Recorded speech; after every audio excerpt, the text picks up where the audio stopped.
While Rehoboth Beach is known as the nation's summer capital, it's not the only community in our area to host a visit from the leader of the free world. And in this week's Coastal Connections, Matt Pensick takes us through some of the history of the trips made by past presidents of the United States. As Joe Biden is wrapping up the end of his term as president, we still expect to see scenes like this. A retired Biden taking a walk on the beach near his North Shore's home. No man before, during, or potentially after serving as president has visited Delmarva as often as Biden. Then again, no other had a home on our peninsula. Several other members of the exclusive presidential club have spent time in our area. This is a 1909 photo of Teddy Roosevelt in Georgetown. Now, considering the clothing and that there are leaves on the trees in the background, this trip to the Sussex County seat was likely after Roosevelt left office in March of that year. In June of 1922, Warren G. Harding made a one-day trip that spanned nearly the entire state of Delaware. This is his stop in Milford as thousands lined the street to greet the president.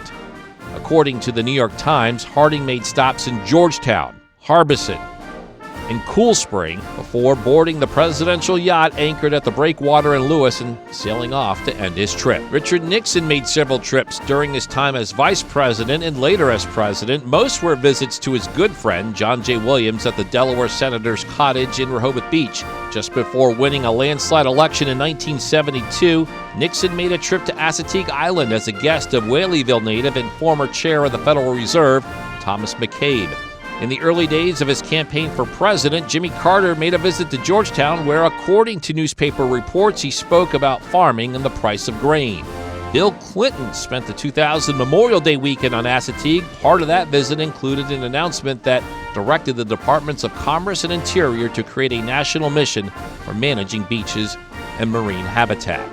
In 2016, then-candidate Donald Trump spoke at a jam-packed Stephen Decatur High School gym, hitting on one of his favorite talking points. For creating jobs as a president, honestly, you either have that instinct or you don't. The man who beat Trump in 2020, Joe Biden, now has more time to spend and take in all that comes with living near the ocean.